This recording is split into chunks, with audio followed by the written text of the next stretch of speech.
Good evening, ladies and gentlemen. Tonight is another episode of HAC TV, and we will be having a very taboo topic in our community. We will be having a conversation about a very taboo topic in our community that we wish to destigmatize. We are looking forward to speaking about the LGBT community as it relates to the Caribbean community. And we would also like to continue our topic of domestic violence, of intimate partner violence within the LGBTQIA plus community. This is a topic that tends to be overlooked in our community, that people tend to castigate and hide. And we're looking forward to opening the discussion and making it not taboo. We know that as tonight's panelists are only representing a small portion of the community, we wish that I, as a cisgender man, could speak to much more of the community, but I can't. And so we're looking to open up the forum and to make space and to welcome whomever and however you identify to come in and have a conversation with us.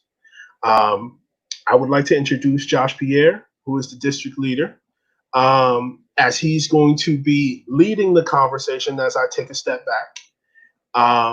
Josh? Hey, Elisha, thank you for having me, and I want to welcome everyone to another installment of HAC TV's online show, powered by FDC in partnership with the August Project. We will be discussing intimate partner violence, specifically within the LGBTQIA plus community, and as well as within the Caribbean American community. We have two special guests with us this evening. I want to start off with David Johns. David, if you would be so kind as to introduce yourself. Yeah, I appreciate that. No worries. It's happened all my life. David Johns. I'm the executive director of the National Black Justice Coalition. NBJC is a civil rights organization at the intersections of racial equity and LGBTQIA plus equality. So we advance federal public policies, increase cultural competence, and otherwise try and ensure that holistically, with regard to health and wellness, that all Black people, in particular Black queer people, are well. And we also have with us Bryson Rose, who will be introducing himself to us. Bryson. Hey, good evening, everyone. My name is Bryson Rose. I am the Director of Advocacy and Capacity Building at the Hetrick Martin Institute. We are the nation's oldest and largest nonprofit serving LGBTQ young people and their families. It's a pleasure to be here. The pronouns I use are he and him. Awesome. And I failed to introduce myself. My name is Josh Pierre. I'm a Democratic State Committeeman / District Leader in the Flatbush section of Brooklyn. And it's a pleasure to have you all here. We also have a radio program on Radio Panu, where we bring information in Haitian Creole, different happenings to the Creole-speaking community in Flatbush, called Sac Passe Brooklyn. But going back to our topic of the evening, intimate partner violence, specifically within Caribbean American and LGBTQIA community. I guess the best place to start is to say, how do we define that? Bryson, do you have a definition for us?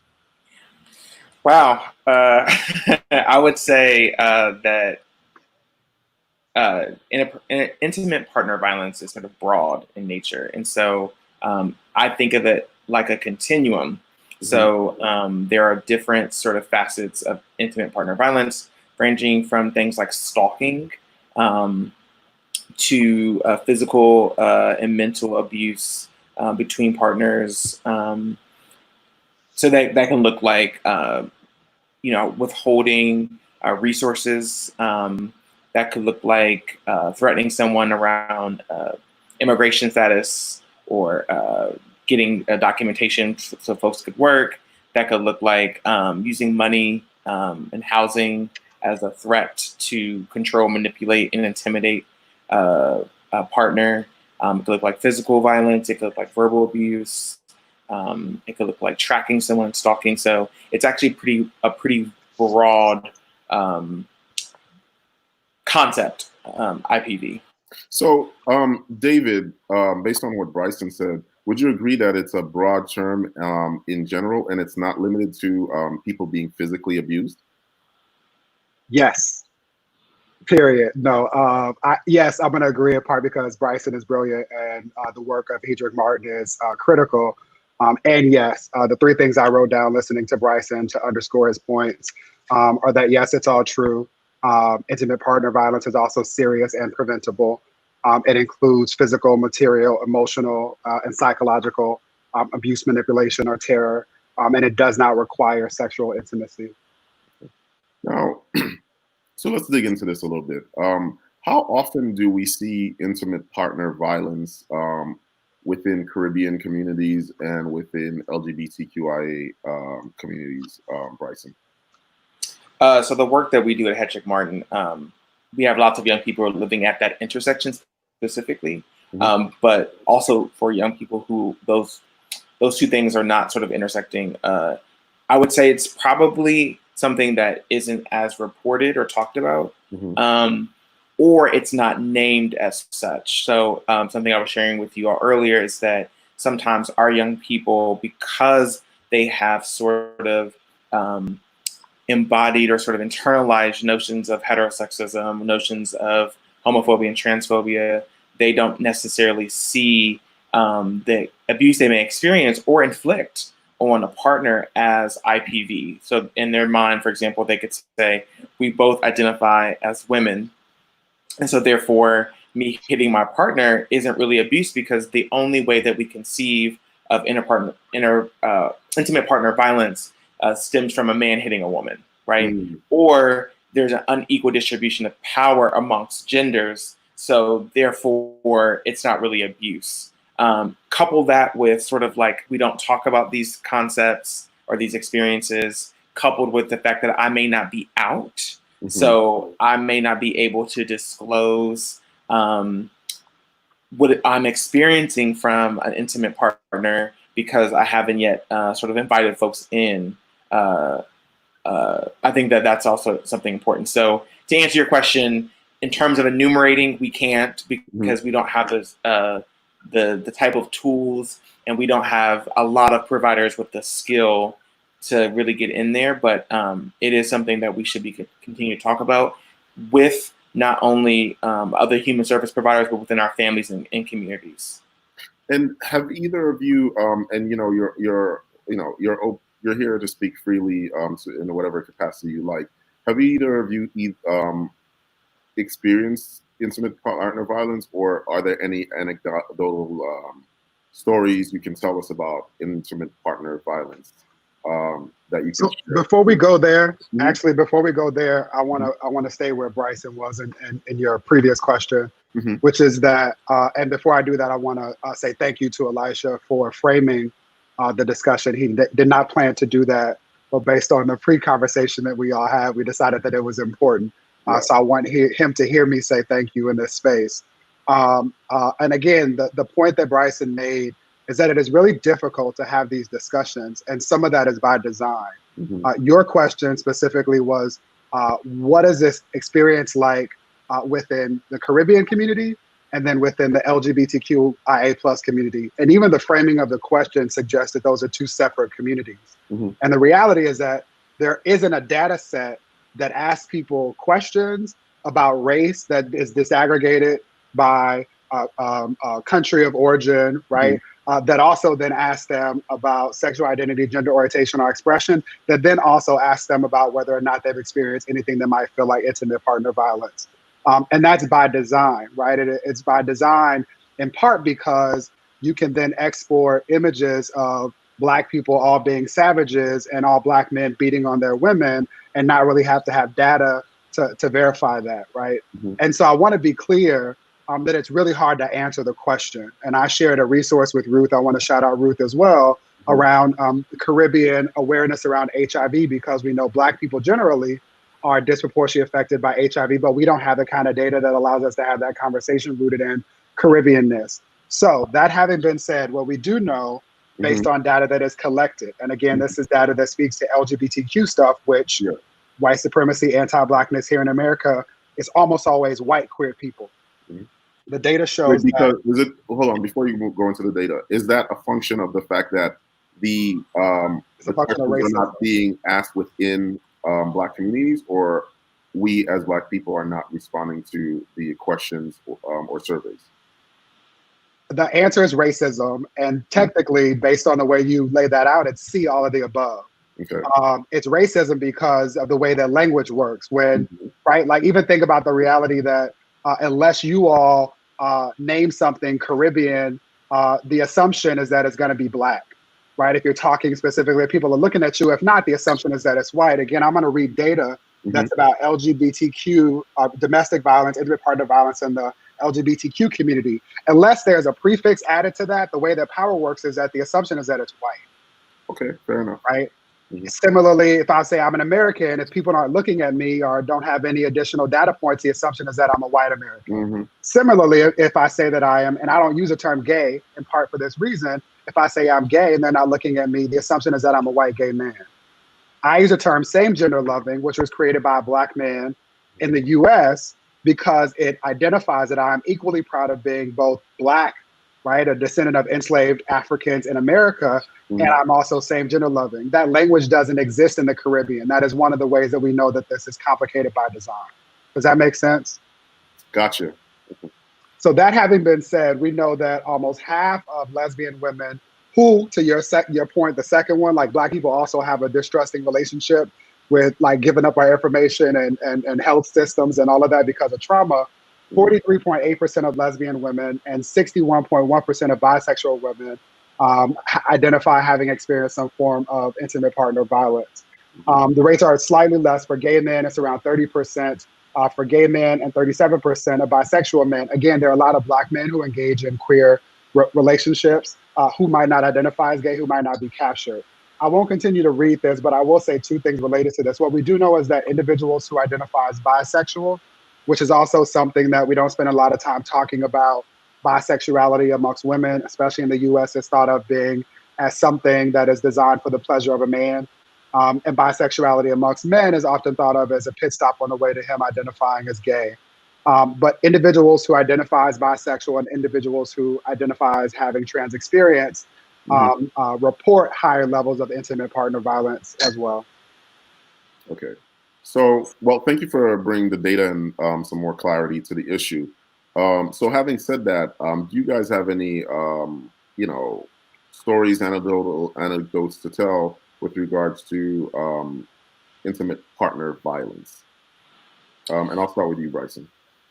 So I see myself more as a cultural worker. So I do have a story to tell, but it's less sort of about, it's more about sort of like what are the enduring conditions that make intimate partner violence something that is both not talked about, but also expected and normalized. I started my work at HMI in 2011, and at that time, Chris Brown and Rihanna had their experiences with IPV, and they had come back together to do a song. It was called Birthday Cake Remix, and Chris Brown was going to be featured in the remix.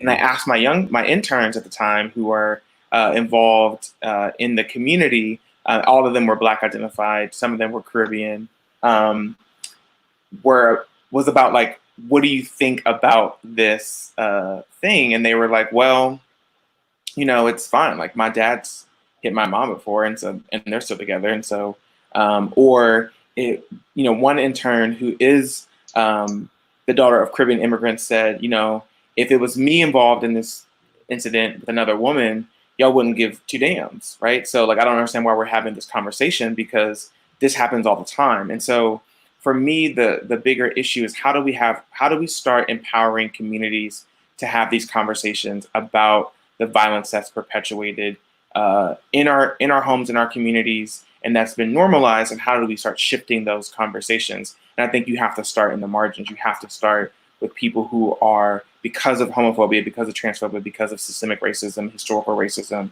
are less likely to be safe, to be seen, validated, and affirmed, and getting those folks to sort of share their stories, and that those stories then need to turn into action and conversations around resources. Where are the dollars? How do we hold the current system accountable that doesn't do a good job of sort of seeing justice for people who experience IPV, but also like how do you start unlearning some of the things that we've learned from our ancestors by way of things like structural racism.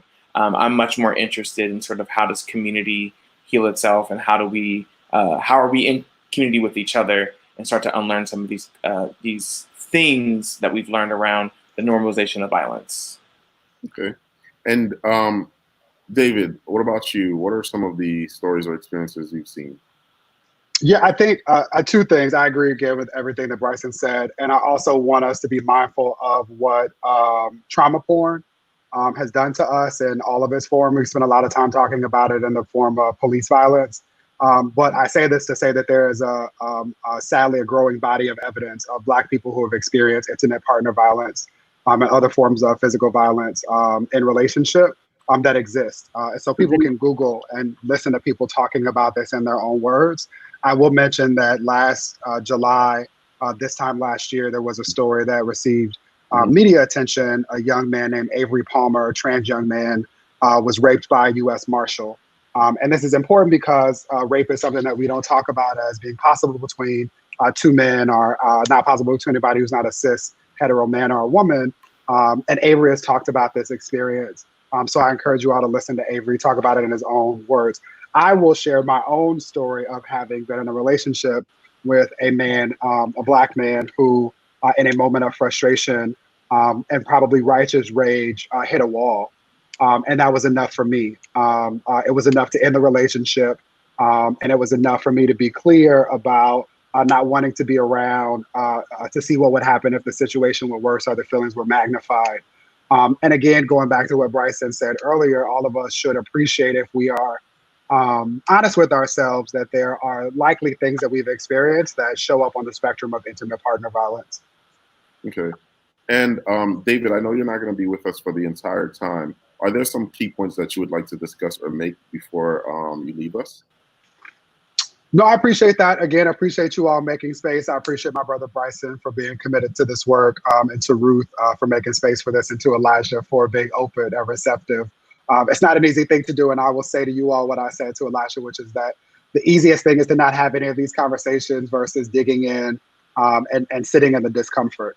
And so I would encourage everyone to do three things. One is to have conversations with yourself, to reflect upon your own experiences, to think about the ways that you might have experienced or perpetuated intimate partner violence, and to be clear about what you can do to disrupt it.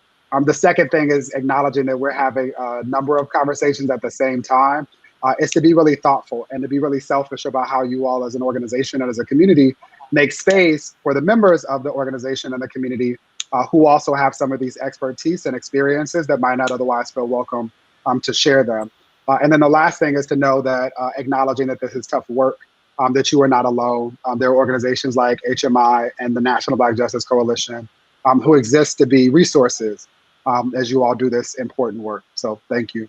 David, if our audience members need to reach you, how can they get in touch with you? Google.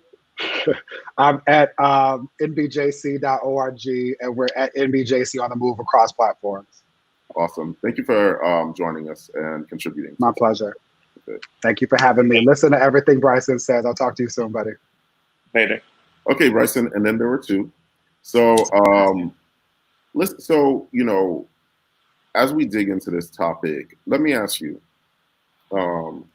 I came out during the era during the tail end of the Village era, because I don't think that the Village era is still upon us. Sometimes, some days. Some days, right? I don't remember the last time I saw the Village. I probably drove by it on the highway. So, one of the things I would see a lot, and it's different from my own personal experience, but I saw it a lot, where I felt like a lot of the people my age then, who were in their early 20s, were not just stuck in these intimate partner violence relationships because they were of weak character, but I really felt like some of these other folk were just already being abused, not necessarily physically, but they came to the village broken, and so it was easy to identify. If you have that type of mentality, it was easy to identify an already broken person and say, oh, this person's already used to being abused, you know, I can treat them this way. What are your thoughts on that? So, there is a priest in Los Angeles who does work with formerly gang affiliated young men called Homeboy Industries. And he says something that I think is really important. People are not running to abusive relationships. They're usually running from something, right? People are they're not running to gangs or running from something. They're running from a failure, some other sort of trauma, right? And so I want to be very clear that I think that people are coming into relationships often because they're leaving something that has been traumatic for them. So for some of the young people that we serve, if your abuser is also the first person that affirms your body, affirms your way of attraction, affirms other parts of yourself that people may have deemed ugly or unworthy or sinister or wicked, that you may be staying for reasons that are not about folly or being foolish or being broken, but there may be, happiness and joy is always proportional, right? Like I'm not 100% happy all the time. I'm not 100% happy in the work that I do at HMI, but there are things that keep me grounded and there. And so I think it's super important for us to recognize that people find themselves in abusive relationships for a myriad of different reasons. Again, things like people holding immigration status over their head, people holding economic power, but also there may be things in that relationship that are super affirming, particularly for people who are LGBTQIA identified, who may not have been affirmed in those things. And you talked about immigration status. Is that particular to the LGBTQIA, or is that just something that we see across the board? I think it's something you see across the board. I think explain that just in case people are not clear as how immigration status is used. If I'm the abusive partner, but I have the ability to work in the United States, or I have citizenship, or I have some way of quote unquote legally being here. I don't believe in borders, but that's a different topic for a different day. I may exercise violence over someone who needs me to remain here, or is dependent upon me for resources to survive and thrive.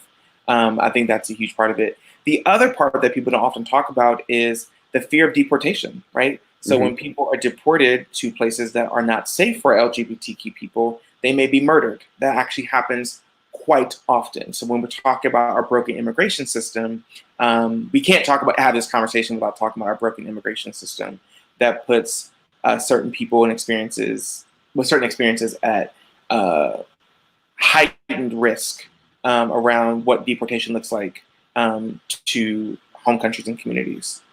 Okay. Now, given that violence is normalized, whether in school or entertainment or within our own homes, how can we properly communicate the issue considering we see our same genders as fair game? I think we need to, I think we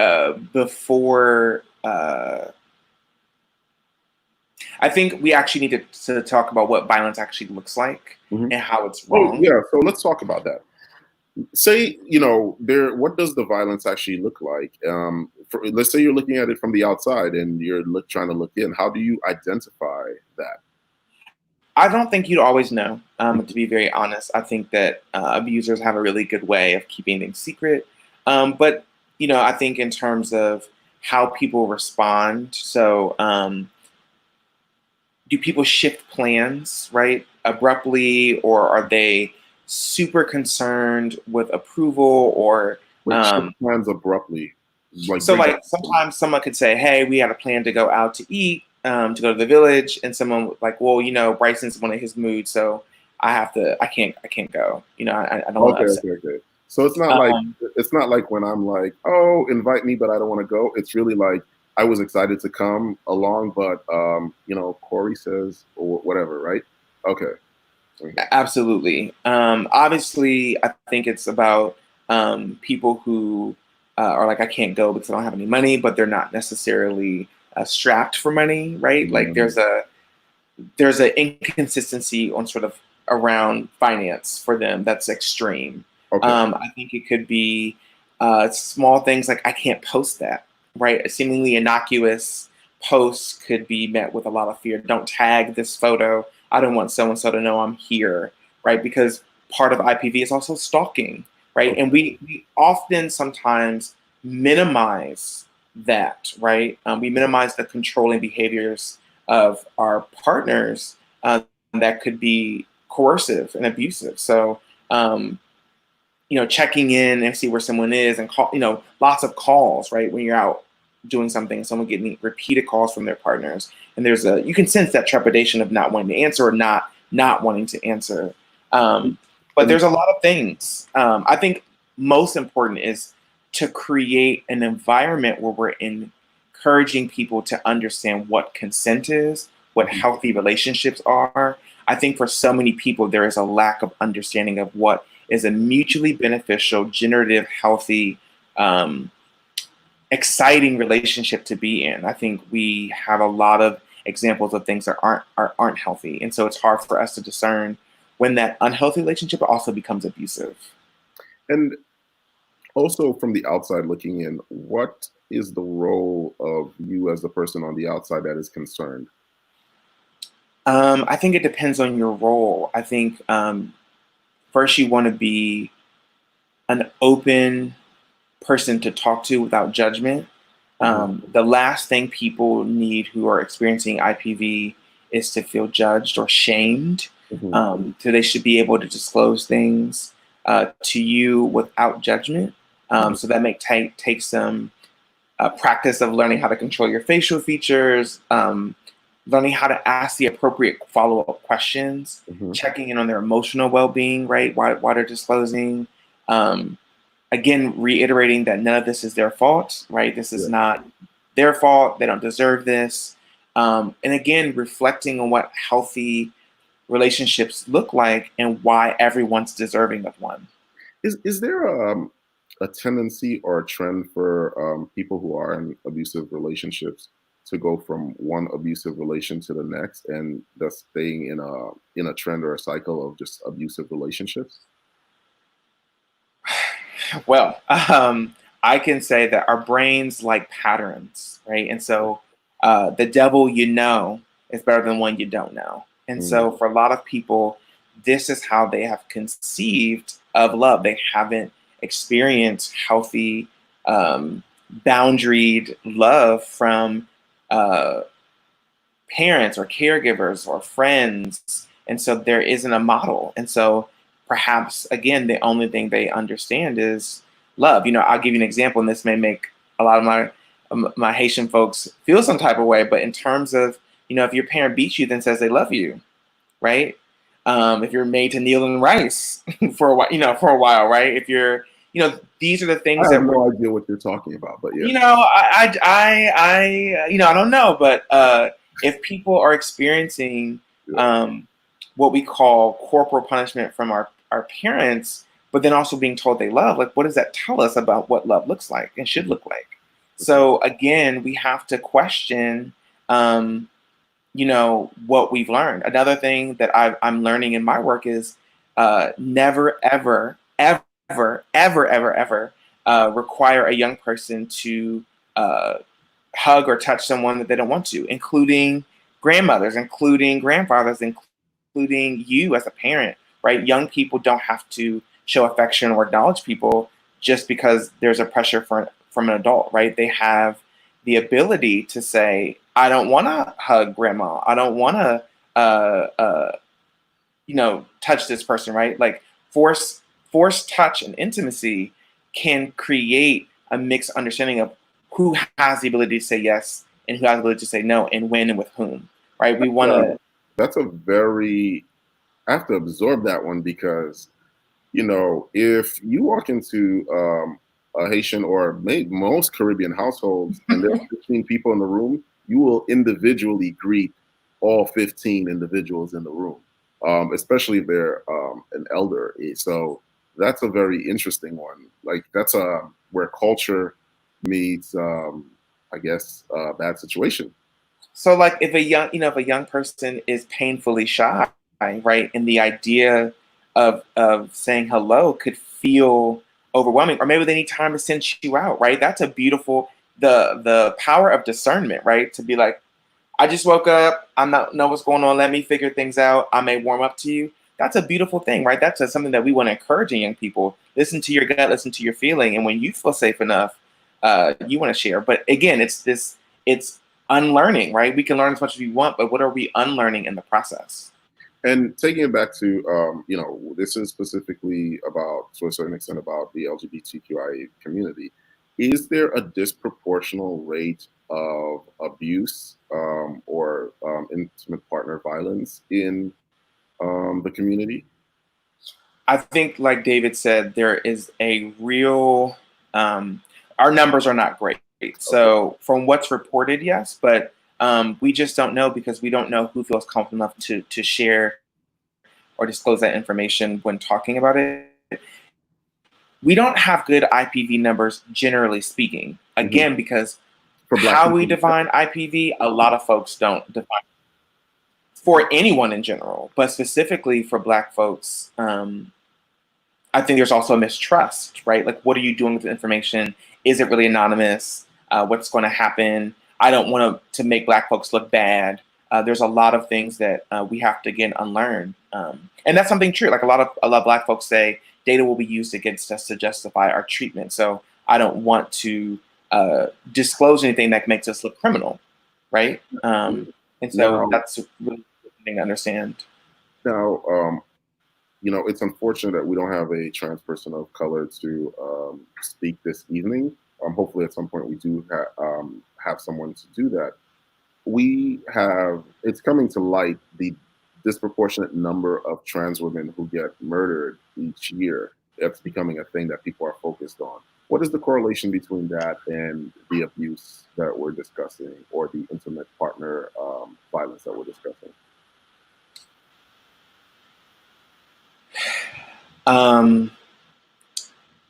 I think it's so complicated. I don't even know how to sort of answer that.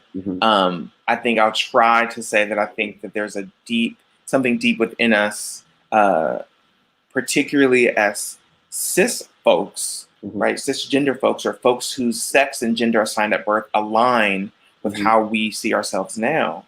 I think that there's such a, honestly, intimidation and fear of people who are brave enough and who are valiant enough to define themselves for themselves and be who they are.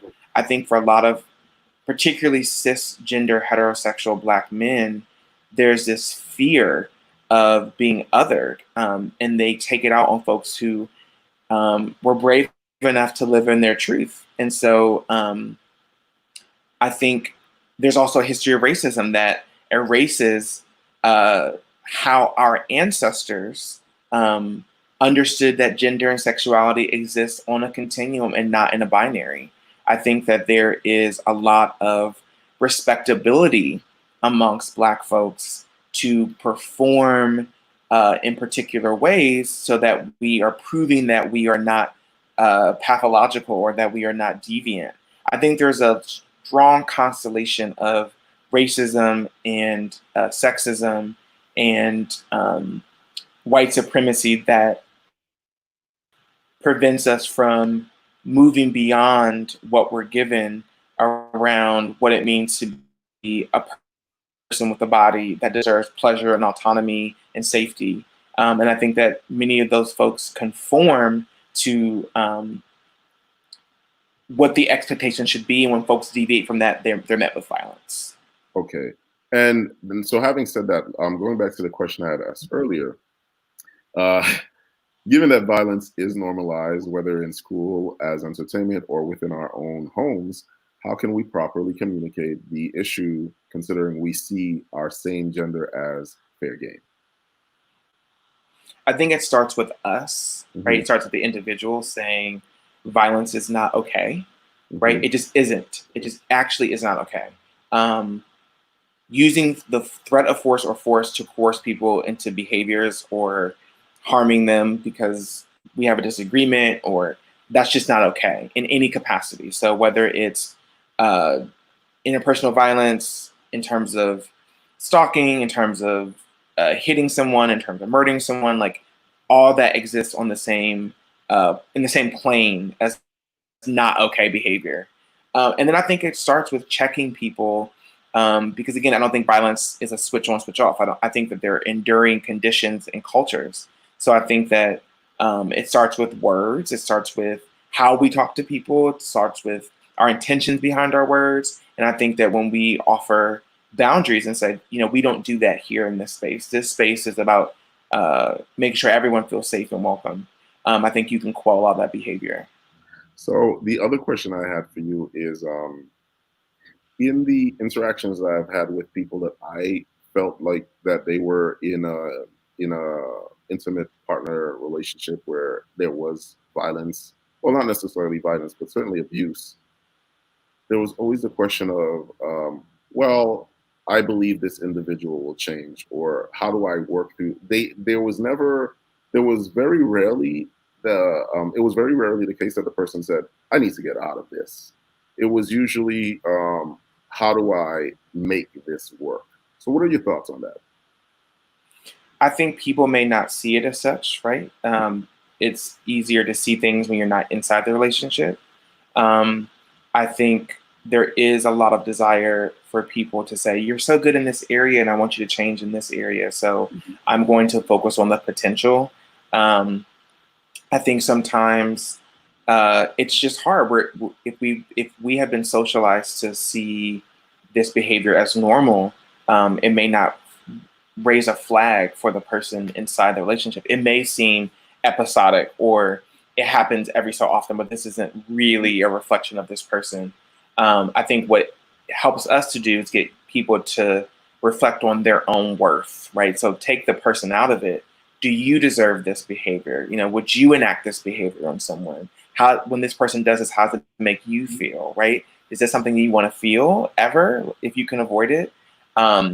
Really focusing on the sort of sense of self-worth and sense of sort of also acknowledging that there are, my therapy work, listen, I think all Black folks should go to therapy. I think all Black folks should have a spiritual practice. You mix them up. You could be a Jew and a Christian and a Muslim and someone who practices voodoo. Listen, all the things you need to do to take care of yourself. But my therapist helped me to identify that I also learned things from my family that were harmful to me, right? I came into the world sort of a blank slate as a baby, and there were things that I learned that were beyond sort of my own control, but I did have a choice to unlearn it, right? And so now that we recognize that I had learned this particular thing, so if a person learns that this abusive behavior is normal, we can be that reflection to them to say, now I can help you unlearn that. Okay. Right. And it takes time. If you spend 25 years learning that this type of abuse signals love, it may take you 25 years to unlearn it. Right. Hopefully not. But there is something to say about having to unlearn things. And we can be that mirror for people. But our intentions behind it have to be about healing and not about being right or about fixing someone or rescuing someone. It needs to be about how do we help people heal. And you talked about the fact that you work at the Heatrick Market. I think for those of us who do social work or are engaged in social work, everybody knows what a Heatrick Market is. Heatrick Martin is, but the general public does not. Can you tell us more about the organization and what it does? Yeah, so the Hetrick Martin Institute is the nation's oldest and largest nonprofit serving LGBTQ young people and their families. We serve young people between the ages of 13 and 24.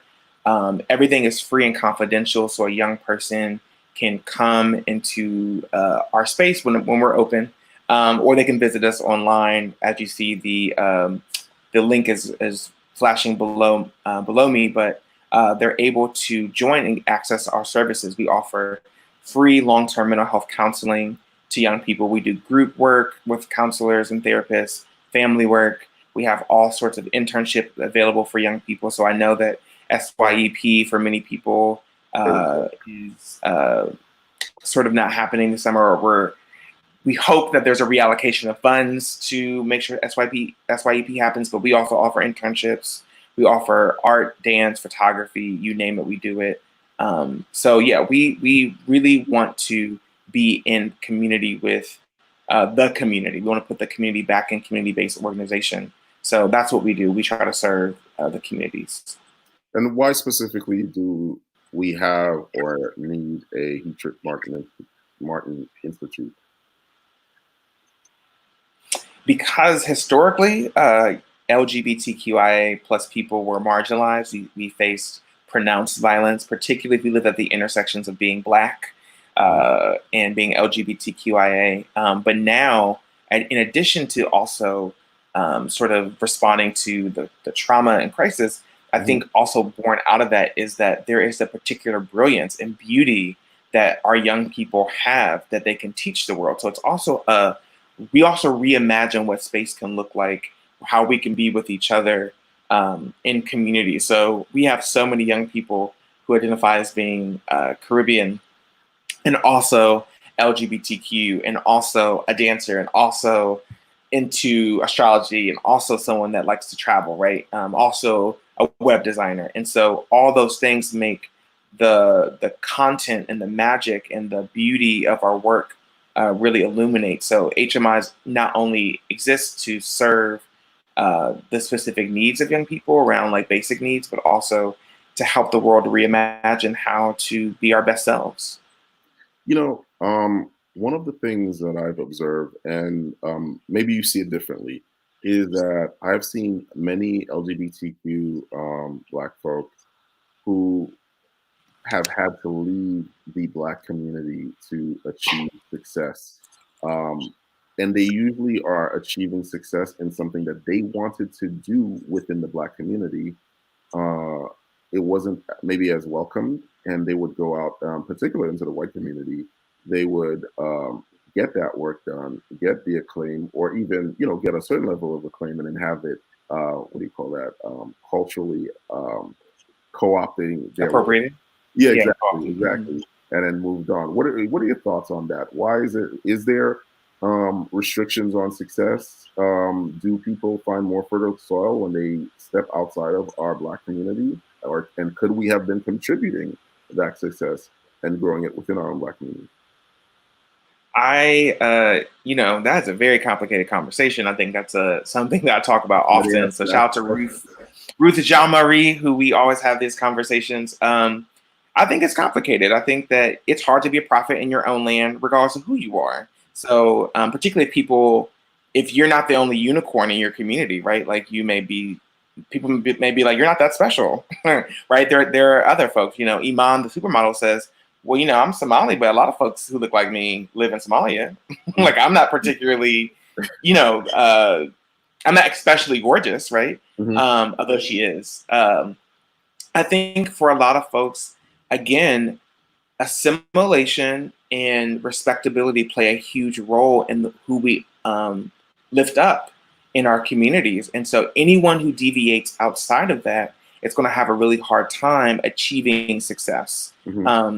I think, particularly thinking about immigrant culture, particularly thinking about Haitian immigrant culture, from what I've observed, there's also a lot of honor around family and family name. And so there's this perception of you're not your own person, right? You are a reflection of me and everyone else who's sort of poured into you. And so I think it's super important to acknowledge that, because that's also a function of white supremacy, right? Like, you have to be this representative. Like, not all of us are district leaders, right? We're not necessarily representing people in our jobs. That's not our personal sort of who we are. But I also think that I want to be very clear that the LGBT communities that are sort of predominantly white also are filled with racism, also filled with people who've had to leave their communities And so there are lots of white folks who have left the South or left the Midwest or in New York, and they're Irish Catholic, and their family said, you know, being gay or trans isn't okay. So but their narratives also are not usually defined by that, right? Their Irish Catholicness, their whiteness isn't seen as rejecting, right? That's sort of individual. For us, it's seen as this pathology, and I just don't think that that's true. Okay. Now I want to go into a topic that includes youth of all types, which you touched on briefly, which is the Summer Youth Employment Program. Now, in my capacity as a district leader and a candidate for city council, I've been pushing for the mayor's office and the city council to reverse the cuts that they've made to this program.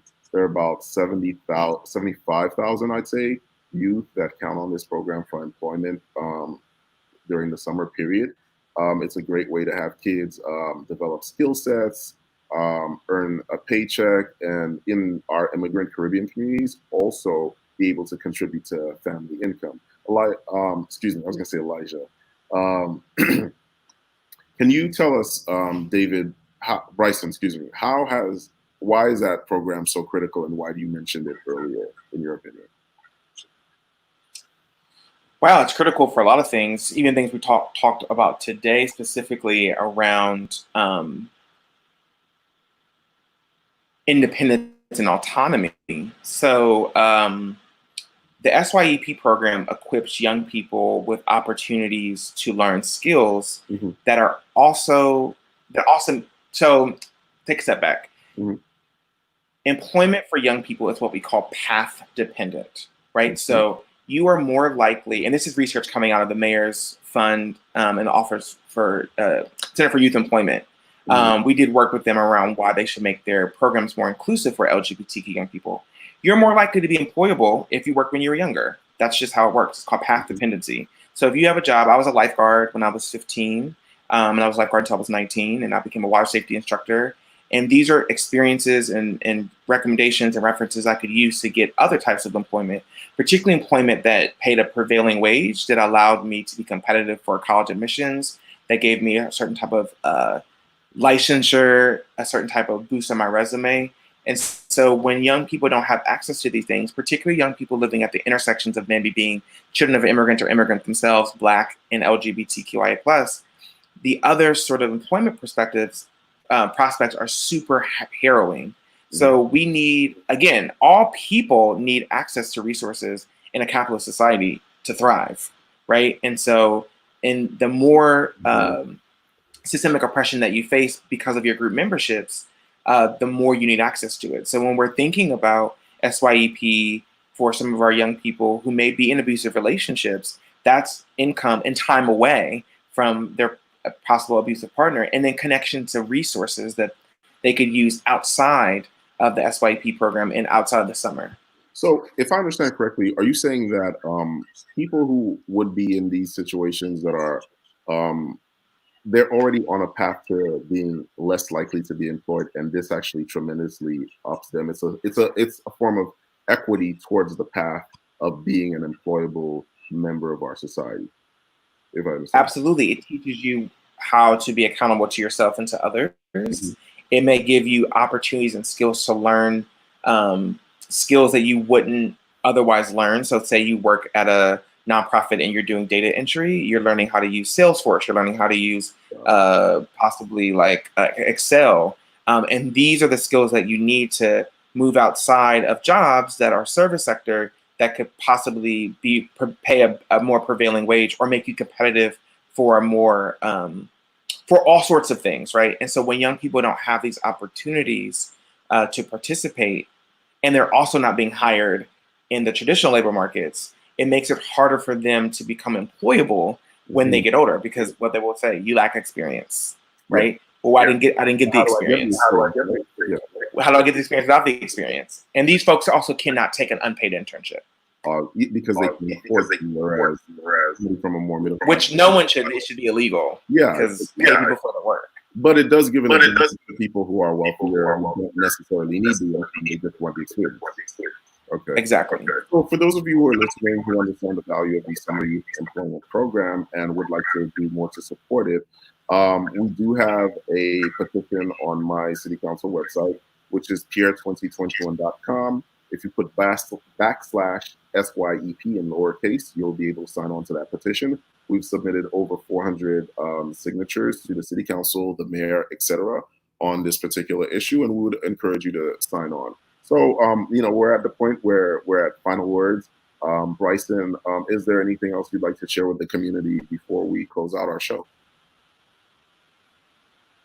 I just want to really underscore what David was saying, that there are, and I know many LGBTQIA plus Haitians who may be watching, who you may be in community with. Let this be a sort of the impetus for moving forward, how Haitian American Caucus can sort of create a safer environment for those folks to show up and show out and participate in their full authentic selves.